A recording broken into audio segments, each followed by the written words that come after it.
अगर आपसे पूछा जाए कि संपूर्ण ब्रह्मांड कितना बड़ा हो सकता है तो आप क्या जवाब देंगे? अगर आपसे पूछा जाए संपूर्ण ब्रह्मांड की यात्रा करने में आपको कितना समय लग सकता है, चलिए इसका जवाब हम दे देते हैं। मान लीजिए अगर आप एक बंदूक की गोली की रफ्तार से इस संपूर्ण ब्रह्मांड की यात्रा करने निकलेंगे तो अपने पूरे जीवन काल में संपूर्ण ब्रह्मांड के महज 0.00001% हिस्से तक भी नहीं पहुंच पाएंगे, वो भी बंदूक की गोली की रफ्तार से। अब तो आप समझ गए होंगे कि ब्रह्मांड असीम है, अनंत है, जिसका छोर आज भी इंसानों के लिए एक रहस्य बना हुआ है। हमारी पृथ्वी इस ब्रह्मांड में ठीक उसी तरह मौजूद है जिस तरह एक बड़े महासागर में पानी की कोई बूंद मौजूद होती है। जी हाँ, महासागर में बस पानी की एक बूंद। आपने कभी न कभी गौर करके आसमान को जरूर देखा होगा। रात के समय में आसमान में अनगिनत तारे टिमटिमाते हुए दिखाई देते हैं। ब्रह्मांड में न जाने कितनी गैलेक्सीज मौजूद होंगी और उन्हीं में से एक गैलेक्सी का नाम है आकाश गंगा। और इसी आकाश गंगा में किसी धूल के कण की तरह मौजूद है हमारी पृथ्वी, जिसमें हम रहते हैं। रात में हमें जो तारे दिखाई देते हैं वो इस जगह के तारे होते हैं। बहुत विशाल है हमारी आकाश गंगा। दोस्तों, इस समय दुनिया में ऐसी कोई टेक्नोलॉजी मौजूद नहीं जो हमें पूरे ब्रह्मांड की यात्रा करा सके, लेकिन आज के इस वीडियो में हम आपको घर बैठे बैठे संपूर्ण ब्रह्मांड की यात्रा कराने वाले हैं।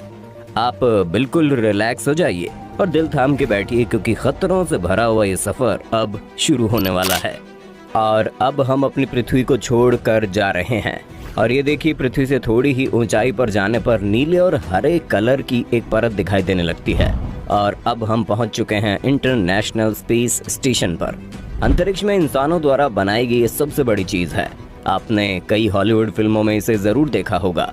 अंतरिक्ष में जब कभी भी किसी रॉकेट या उपग्रह को इमरजेंसी मदद की जरूरत पड़ती है तो इंटरनेशनल स्पेस स्टेशन इसे फ्यूल और अन्य चीजें मुहैया करवाता है।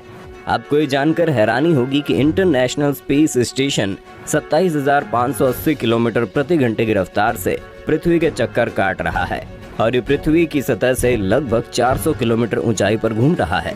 हम आपको बता दें, पूरे 24 घंटे में ये पृथ्वी के 16 चक्कर पूरे कर लेता है। इंटरनेशनल स्पेस स्टेशन से थोड़ा और ऊपर जाने पर हमें बहुत सारे सैटेलाइट का जाल दिखाई देता है। यहाँ इंसानों द्वारा बनाए गए हजारों सैटेलाइट पृथ्वी की परिक्रमा कर रहे हैं। आप भली भांति जानते हैं कि सैटेलाइट की मदद से ही हम लोग मोबाइल, टीवी, रेडियो आदि सुन पाते हैं। और अब हम पहुंचने वाले हैं चांद पर। हम आपको बता दें, चांद पर हमसे पहले भी 12 अंतरिक्ष यात्री पहुंच चुके हैं। चांद पर पहला कदम रखने वाले अंतरिक्ष यात्री नील आर्मस्ट्रॉन्ग को भला कौन नहीं जानता। उनका कदम आज भी इस चंद्रमा की सतह पर साफ साफ देखे जा सकते हैं। क्योंकि चांद पर वायुमंडल नहीं है, इसलिए नील आर्मस्ट्रॉन्ग के कदम सदियों तक यूं ही इंसानों की दास्तां बयां करते रहेंगे। चंद्रमा से पृथ्वी की दूरी 4 लाख किलोमीटर है। और अब जरा चांद से पृथ्वी का नजारा भी देख लीजिए। वाह, क्या बात है। चंद्रमा की सतह को ध्यान से देखने पर यह किसी जंग का मैदान लगता है। न जाने कितने अरबों सालों से चंद्रमा धूमकेतु और क्षुद्र ग्रहों की मार को झेल रहा है। जिस तरह पृथ्वी का कवच उसका वायुमंडल माना जाता है, जो किसी पहरेदार की तरह अंतरिक्ष से आने वाली चट्टानों, अल्फा ग्रहों से पृथ्वी की रक्षा करता है। लेकिन चंद्रमा पर इस तरह का कोई भी वायुमंडल नहीं है जो उसकी रक्षा कर सके। और अब हम पहुंच चुके हैं हमारे सौर मंडल के सबसे चमकीले ग्रह वीनस यानी शुक्र ग्रह पर। वीनस को पृथ्वी की छोटी बहन भी कहा जाता है और इसकी सबसे बड़ी वजह यह है कि वीनस भी पृथ्वी की तरह रॉकी प्लैनेट है और इसका गुरुत्वाकर्षण भी लगभग पृथ्वी के बराबर है। लेकिन हम आपको बता दें, ये ग्रह किसी नरक से कम नहीं, क्योंकि इस ग्रह पर सल्फ्यूरिक अम्ल की वर्षा होती है। सल्फ्यूरिक अम्ल से तो आप भली भांति परिचित होंगे। अगर इसकी एक बूंद भी हमारी स्किन पर गिर जाए ना तो हमारी स्किन जल जाती है। तो जरा सोचिए, सल्फ्यूरिक अम्ल की बारिश में क्या हाल होगा। वीनस ग्रह पर सूरज की रोशनी भारी मात्रा में आती है लेकिन वापस नहीं जा पाती, इसलिए इस ग्रह का तापमान लगभग 470 डिग्री सेल्सियस होता है।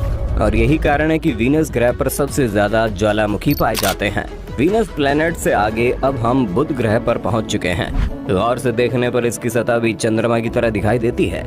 ये ग्रह सूर्य के सबसे निकट पाया जाता है, इसलिए दिन के समय इसका तापमान 400 डिग्री सेल्सियस से भी ज्यादा हो जाता है। लेकिन आपको जानकर हैरानी होगी, कि रात के समय बुध ग्रह पर तापमान -170 डिग्री सेल्सियस पहुंच जाता है। ये वाकई हैरान करने वाला है। दिन और रात के टेम्परेचर में इतना ज्यादा फर्क शायद ही किसी ग्रह में पाया जाता है। चलिए अब आगे बढ़ते हैं और अब हम पहुंच चुके हैं अपनी पृथ्वी के आधार यानी सूरज पर, क्योंकि सूरज के बिना जीवन की कल्पना कर पाना असंभव है। पृथ्वी से सूरज की दूरी तकरीबन 150 मिलियन किलोमीटर है।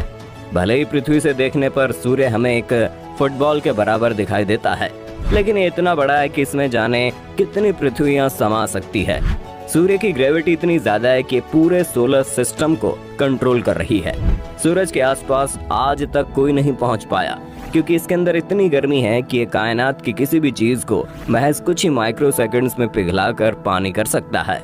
अपनी यात्रा को आगे बढ़ाते हुए हम पहुंच चुके हैं अब पृथ्वी के सबसे निकटतम ग्रह यानी मंगल ग्रह पर। मंगल ग्रह की मिट्टी लाल रंग की है, इसलिए इसे लाल ग्रह भी कहते हैं। पृथ्वी के बाद अगर किसी ग्रह पर जीवन की कल्पना की जा सकती है तो वो मंगल ग्रह ही है। वैज्ञानिकों का कहना है कि मंगल ग्रह हमारा पास्ट है और कहीं न कहीं निकटतम भविष्य में मंगल ग्रह पर जीवन की कल्पना की जा सकती है। कई वैज्ञानिकों का मानना है कि अतीत में मंगल ग्रह पर भी हमारी पृथ्वी की तरह समुद्र, नदियां और झील, झरने हुआ करते थे।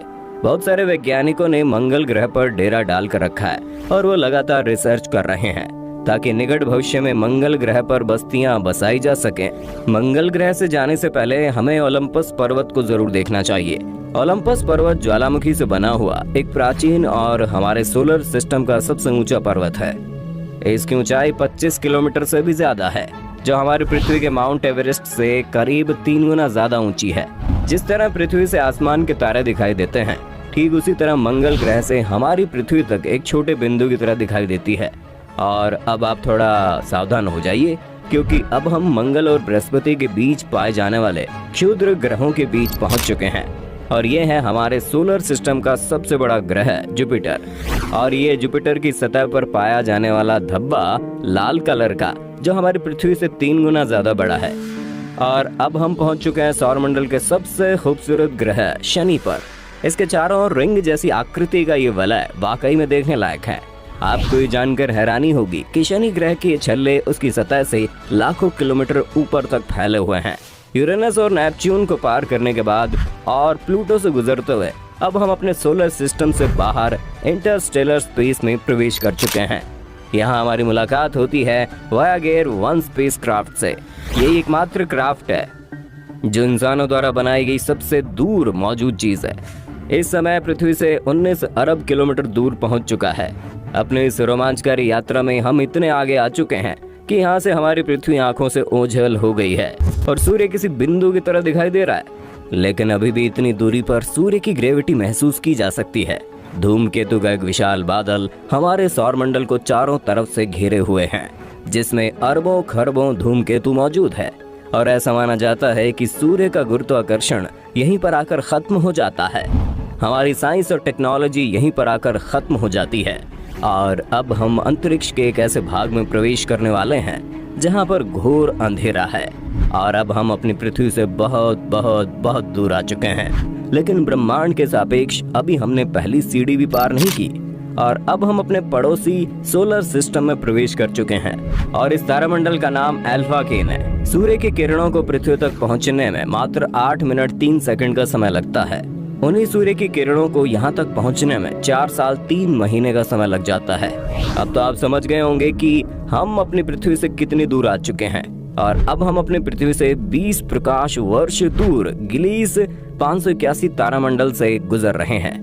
इस तारामंडल का एक ग्रह देखने में बिल्कुल हमारी पृथ्वी की तरह दिखाई देता है और यहाँ पर एलियंस के होने की सबसे ज्यादा संभावना मानी जाती है। हमारी आकाश गंगा में इस तरह के अरबों तारे मौजूद है, जिनमें सूर्य भी एक है, जिनकी यात्रा करना तो दूर, पूरे इंसानी जीवन काल में सभी की गिनती कर पाना भी असंभव है।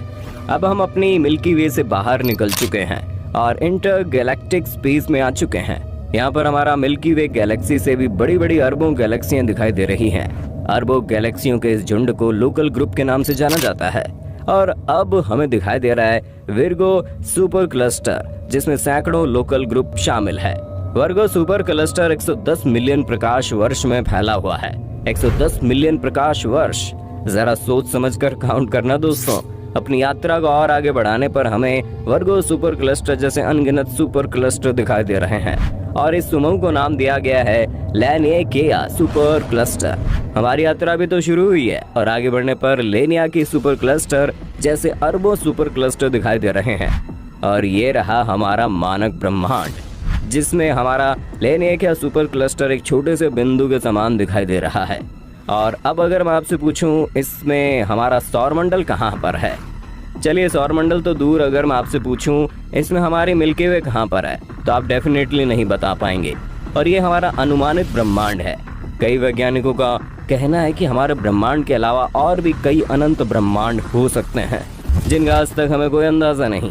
तो दोस्तों ये थी हमारी यहाँ तक की अंतरिक्ष यात्रा। अब आप में से कई लोग सोच रहे होंगे यहाँ से वापस घर जाने का रास्ता कौन बताएगा, तो हम आपको बता दें यहाँ तक आने के बाद वापस घर जाना नामुमकिन है। तो दोस्तों आज की वीडियो में बस इतना ही। आपको ये अंतरिक्ष यात्रा कैसी लगी कमेंट करके बताइएगा। Thank you.